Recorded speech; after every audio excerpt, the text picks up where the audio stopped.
Hey, everybody, welcome to Lost Light and Laughter, an uplifting show about laughter after tragedy. I'm your host, Michelle A. If you're ready for some inspiration and laughter in your life, you've tuned in to the right show. It's time to show love, everybody. Show love one time. Feel me strong enough to fight my battles. I know he'll never give me more than I can handle. Hey everyone, welcome back to another episode of Lost, Light, and Laughter. I'm your host, Michelle A., and today we have another special guest. We have Orlando Moore. Orlando, tell everyone a little bit about yourself. Well, good thing about me, I just recently married my love of my life. We've been married almost a year now. Man, amazing how time flies by. So currently, right now, have Grace Traveling More and a few other things going on, and definitely involving myself in ministry in terms of online with my brother at one of the churches that we service there. And so, with doing all of that, I think most of it is outreach, and then even with the path that I chose in terms of career is even leading towards the gospel and things in that area. So it's a lot more than just doing a regular job. It's still reaching souls one day at a time. So we've named it Great Travel and More for a reason. That's right. So, and that's just kind of where I'm at right now. Just now getting back into the social media of things and starting to do editing and recording and things of that nature. And so far, that's just a journey that we're just kind of pursuing for right now. We just see which direction God wants to go. Awesome. Well, as you know, the show is called Lost, Light, and Laughter. And so I want you to tell the audience about a significant loss that you've experienced in life. Well, before I remarried, I was married once before. Her name was Kim Eastlyn Moore. And we were married, I would say, roughly about 16 years. And just kind of fast forward, she was diagnosed with glioblastoma. I believe I'm pronouncing it right. But basically, she had a tumor in her brain. And so some of the signs that we saw with her early on, she would go into momentary spurts of, I forget the actual name of it, to where it just kind of make her be really still. I guess that's a different form of seizure, perhaps, to the point to where we have to stop having to drive because the seizures would hit her. Now, it wouldn't cause her to convulse or anything like that, but it would kind of seize her, and she would kind of forget, and then she kind of come back to it type of thing. And I remember her telling me she was in a store just one day, and it hit her all of a sudden. I was like, okay. So this started, I would say, right at about Well, she had a couple of cases like that. I would say in December of 2024, or I'm sorry, 2023. And we had just came from a cruise trip. And I would say in January is when it happened a couple more times. So, of course, I was at work, I remember, and she checked in, and, they told her, there's something there, basically. It looks cancerous and stuff. So they called me and everything, let me know what was going on. Fast forward, we end up scheduling for surgery for that, to where they literally had to drill that portion out of it, but they couldn't take it all completely out. But the surgery was successful and everything, and now it's just a matter of recovery time with that. And so I was just praying, Lord, just just give us strength just to kind of get through, what we're going through. And, if it is her time, just help me to be able to manage what I need to manage. And, I don't want to see her suffer. Because, you've heard the stories, when somebody has some form of cancer, there's all these things that have to be done, whether it's treatments and stuff. And so, fast forward, she recovers and she's in recovery. We go to our room and everything, and we end up getting checking out. And I noticed that there was a little bit of difference, not too much. They say it's going to be a little affecting of our memory and stuff like that. Uh, and I would say when we got home and everything, just trying to adjust to a few things. And like I said, we were grateful that she was able to survive that and called it in time. Uh, so here's the interesting thing. Let me just kind of backtrack for a minute. Now, this is going to be kind of weird. Okay. So I believe maybe a year and a half, I kept getting this thing that at some point, she was going to pass. So I didn't know where this was coming from. I was like, okay, this is kind of strange. So as I was trying to grow spiritually and stuff, Lord would just lead me to certain things. For example, start journaling, start writing. Because I wanted to not just read the Bible, I wanted to really be able to meditate and really understand what it is I'm looking at and not just look at what others have written about in commentaries. So I started doing that. Next thing you know, I've got, a whole book of that I finished up. And then I built a cross. I actually forged a cross. And it was just based on a song that I heard. I wrote Isaiah 54. And I was doing all this not knowing this is what I was going to come across, right? Placed in the backyard and stuff. And it's not an idol or anything like that. But it was just one of those places where I go to, put it in the ground, set it up and everything. And I would go out there and just kind of meditate out there. And I started doing that a lot more. So between back and forth. And I remember she was kind of looking at me kind of weird, early on. And so that was the building stage then, unknown to me and stuff. So, I was doing all that. And so, kind of going back to this situation with her, I would say we had a couple of appointments after that, and they wanted to put her on radiation treatment. And it would be a 2-year process, basically. And I'll spare you all the details. I remember her telling me that she didn't want to do it. And then she changed her mind and said she did. And so we had all the appointments set up. And I remember the date she wrote to me. Because a lot of her speech sometimes wasn't always on point and stuff. She says, I don't want to do this. Just give me, just make things comfortable and stuff for me. And she used to tell me all the time, because her mother had ovarian cancer, and her mother told her many years ago that she regret going through the cancer treatments because it took so much from her life, and it's more she could have done, but she ended up, being stuck in the house, and the whole process of that. There's really no way of living your last days if that's the case or whatever.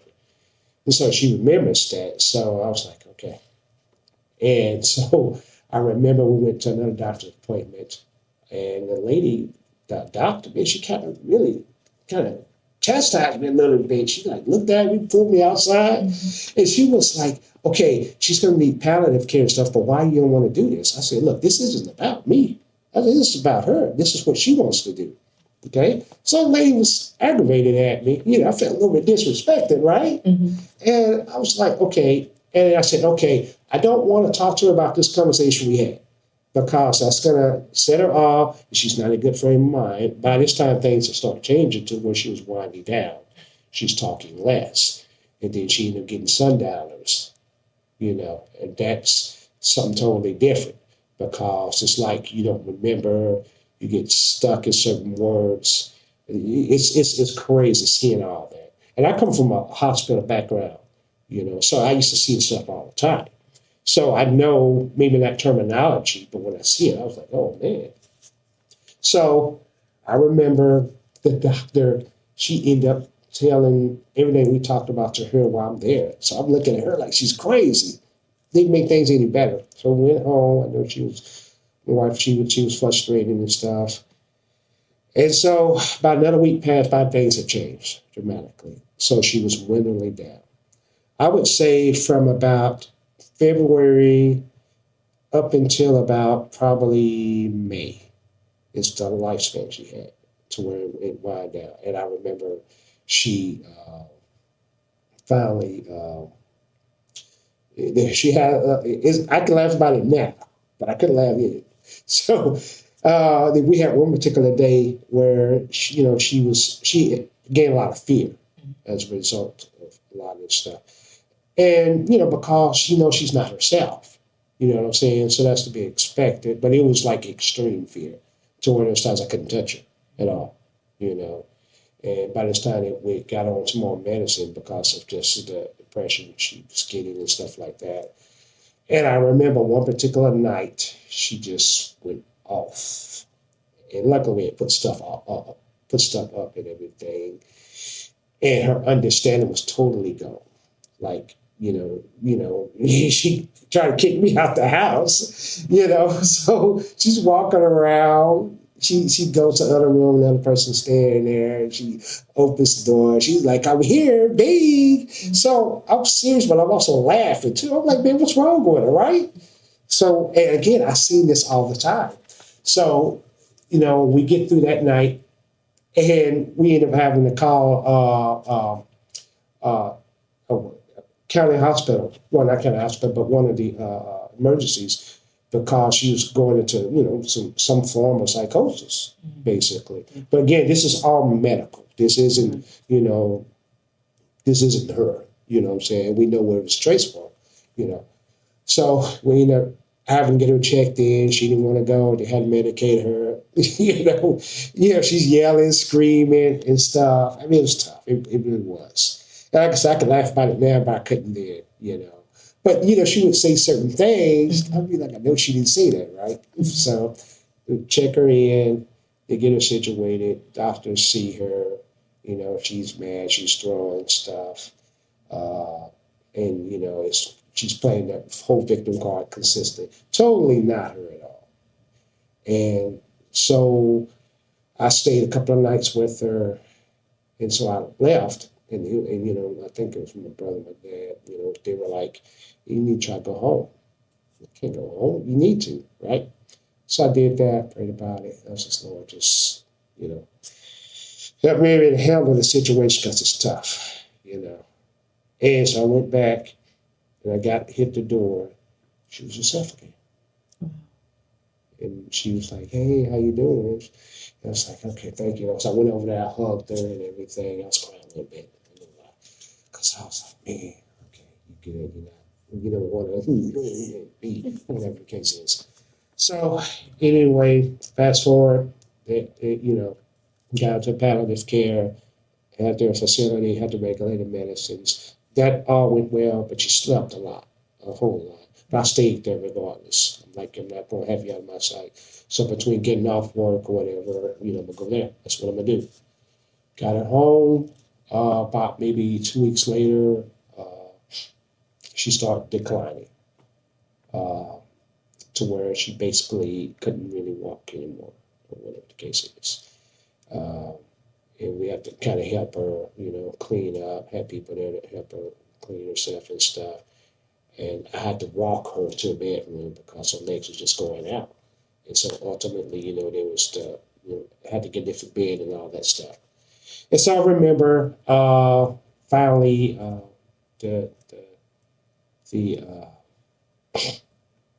night of or day of or something. I forget what it was. I what was that situation I was dealing with? I was at work, and mind you, I was sleeping maybe 4 or 5 hours a day, coming off the type of shift, and God had worked it out to where my manager was able to adjust my days. So I'm still able to work, still able to be home. And all that really worked out really well. But I remember I had a breaking moment. Mm-hmm. Meanwhile, one thing I was doing when I was at work, I would be in the parking lot, walking around, talking to the Lord, praying, just doing that consistently. Still writing, so Lord's still dealing with me, and I'm praying constantly. You know what I'm saying? Yes, for recovery, but just the strength to endure it, because I'm seeing her drifting, you know what I'm saying? So I have to understand that a little bit more. Then my brother, he's like, just start praying over her more. And they came over there and prayed for her, blew the shofar, started anointing her and stuff like that. It's like, okay. And when I learned to start doing that and begin to bless, begin to pray for her, you know, just each day I would bless her. That's what I would do. I would know it and I would bless her all the time. I would do that. And I remember she would just crack a smile and stuff like that. And so finally, I did have a moment where I really broke down. And there was another brother. I remember I was there at the hospital. I had to walk outside and I told him, I said, I don't know what to do, man. I said, dude, I can't take this. You know, man, I was like, he was like, hey, man, I got you. I got you. And that hug did something to me. It did. And that was Eric too. So fast forward, the weekend, they said the weekend she was not going to survive it. And so she survived Saturday night, Sunday towards, I would say about 2 or 3. I watched her drift into eternity, literally. But I remember that night, I remember her reaching up to the sky. And I thought she was like getting better or whatever the case is, because she hadn't moved since that point. And so I remember her reaching up and she was able to see something that I couldn't see. And again, I know her, you know what I'm saying? She reached out and her breathing and everything had changed by that time. I had to put her on a breathing machine. And I remember, finally we checking her pulse and everything. It was one only down, one only down, one only down. And finally it just blanket, you know. And so I called my dad and my brother, and they came over there immediately. And which is what's really powerful. So they had taken her already. I couldn't watch her being taken out. I just couldn't do it, because I had moments where I couldn't even get up. It hurt me. And so they come over there way later on after they gone. They wanted to see her. I said, no. I said I couldn't see her anymore, dude. I said I'm not going to watch her being carried out like that. I'm just not going to do it. So, talking with these guys, I kid you not. Let me tell you how good God is. They got me to laughing. We were there clowning, joking around, and I had rest. It was like a weight that was off of me, like peeled off of me completely. And that's when I began to learn about grace and mercy, because I was shown it, which goes right back to the reason why I operate the way I operate now is because of that experience. And if God can offer me grace and mercy, give me laughter back, that changes everything. And so now it's the difference of how I talk and deal with folks now. I truly have a passion for people and meet them where they're at. You know what I'm saying? And now I understand what it is and what that really means. And so, again, me and brother would laugh, we'd joke, we'd clown around and stuff. And it's weird because people are like, how can you do that despite what happened?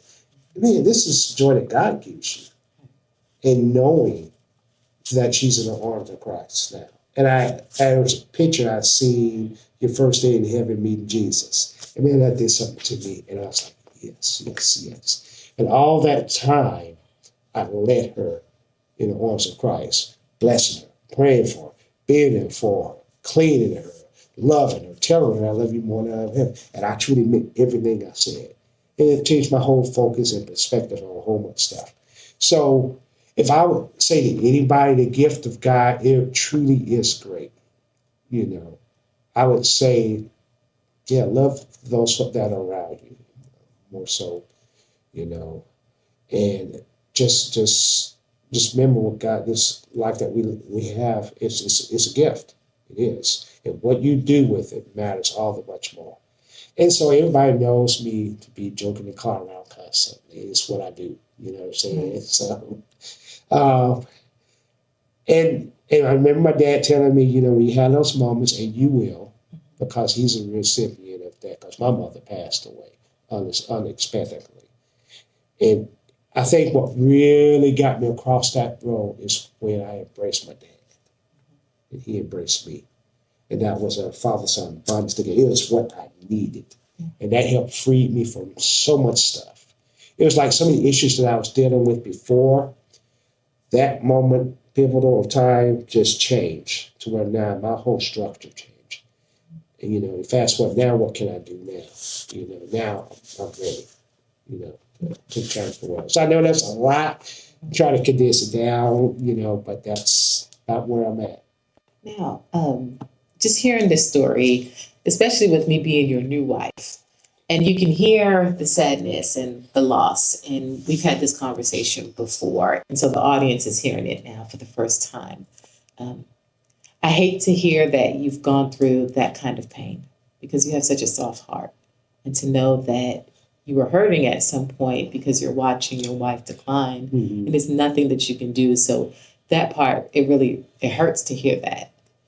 Um, what was your relationship with God like? Did you always believe? Did your relationship become stronger? Did you have some doubts? Did you say, God, why are you allowing this to happen? Like, what was your thought process around God? Because you mention him a lot, and I know you as a believer, you're a serious believer, but the audience doesn't know you. Right. What was that like? Just in the course of a marriage, or Yeah. just Well, I'll say this. From the time you both discovered that, okay, this diagnosis is here, and she's making a decision not to go forward with treatment, like all, that time period. right. So I was obviously a believer. I had kind of backed away from churches and stuff because I know one church I was at, I was a little bit hurt on that, and so I was going to another one. But I think if I could say anything, my personal time with God is what changed because I didn't have that before. But it was a process of getting to know Him in those intimate times. You know what I'm saying? So that's what changed for me. So it wasn't that I wasn't a believer, even so much so not a surface, but I needed to understand the full impact of what sonship looks like. You know what I'm saying? So I'm now able to go to the Father as I am and truly express. And that's the thing, we don't express how we feel. We need to go to the source of life for that. And when I started doing it, it was baby steps too. And like I said, it started a year and a half. And then by the time we got to that point of that, Lord was really readying me. And what changed everything is when I started doing what I hadn't done before. You know what I'm saying? And that is, despite where you're going to, begin to pray, or begin to bless, begin to think, be grateful. Because it could be much worse. And there are plenty of stories of worst case scenarios. And I think, despite as tough as what I went through, God gave me grace. And that's the very thing that I pray for, and that I needed, and God granted it to me. So overall, I would say a deeper relationship with the Father on an intimate level, like I never had before. And that changes everything. Because when you have an intimate relationship with the Father, you know, it changes you, and people can see that instantly that have been around you long enough, and it helps your mindset. So I think that's about the best way. That's what really changed, because you can have all the knowledge, you can go and serve, and all these are good qualities. But where do you really know who it is you say is your master? You know what I'm saying? Who's your Lord? Who's your God? And He's all the things, but He's also my friend too. Me to do that so much more, and to get to the heart of people, to see them where they're at, and really, see what's going on, and really help. And I remember like talking with you, and I was just looking at you and stuff, and I was like, you know what, I really want to be there for her. This is before we got married. I don't think I said that to you initially, but I was like, yeah, I really want to show her what love from the man of God is like. And so that reflects right back to Ephesians 5. You know what I'm saying? Because God demands and commands that husbands love your wife. It's etched in there. Yeah. You know what I'm saying? Yeah. So basically, when I started talking to you, we were going out different places, venues, whatever. I was like, Lord, I want this one to be my wife. This is it.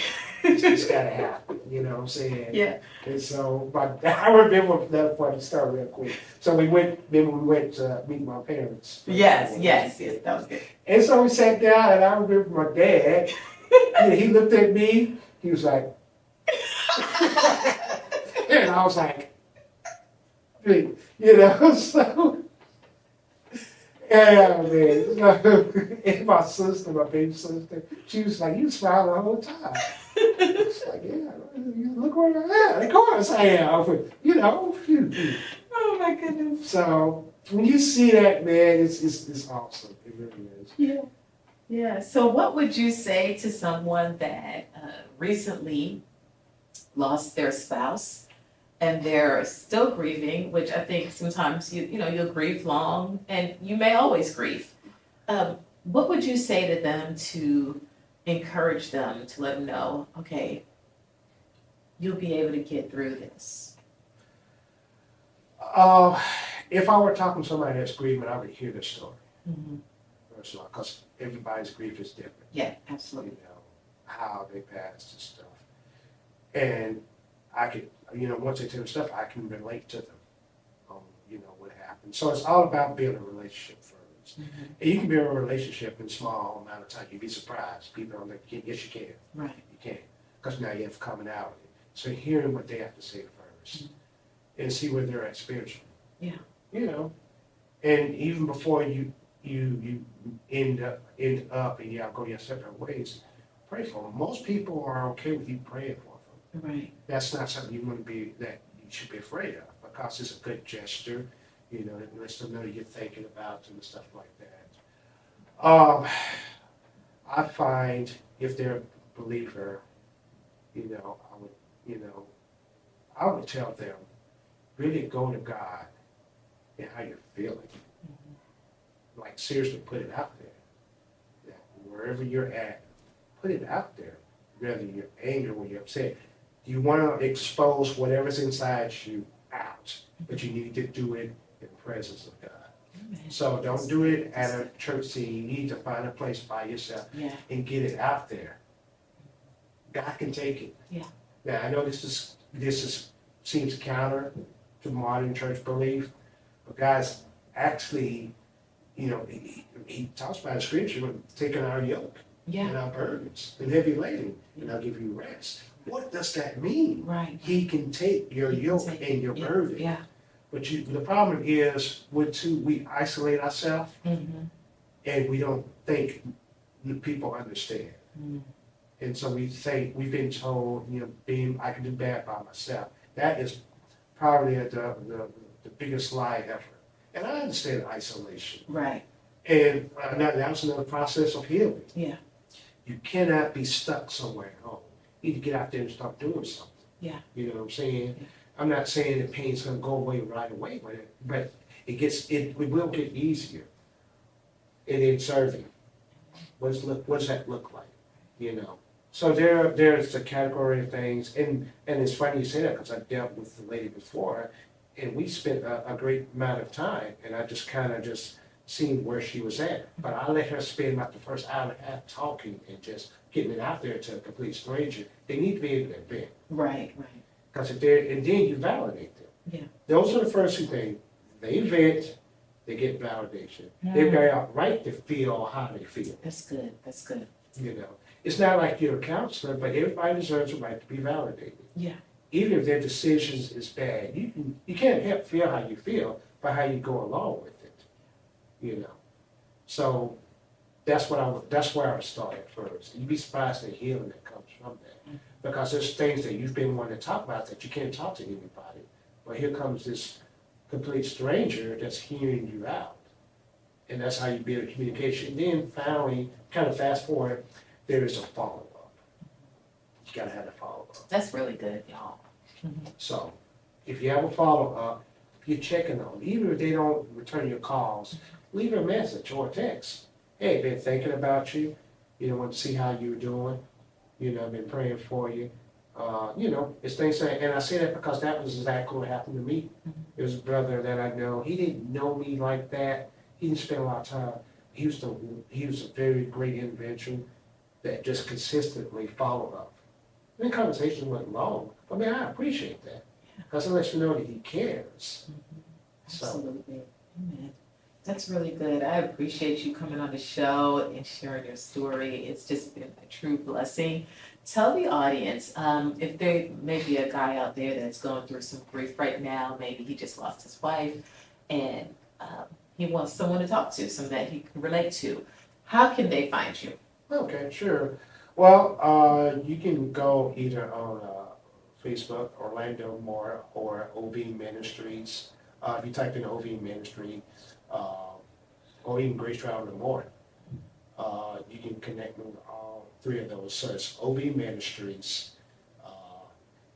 There's obviously Facebook, Orlando Moore on Facebook, or OV Ministries on Facebook as well. Then there's Grace Travel and More, and you can send a message through there. So there's all those three ways that you can do that, and I will take the time to talk to you. You know what I'm saying? Because I understand, you know, grievance. It's a serious thing, and you definitely certain issues that you definitely want to, you know, talk about. Things of that nature. Great. Thank you so much for coming on the show. And this concludes this episode of Loss, Light, and Laughter. And remember, when you're laughing, you're healing. Bye, y'all.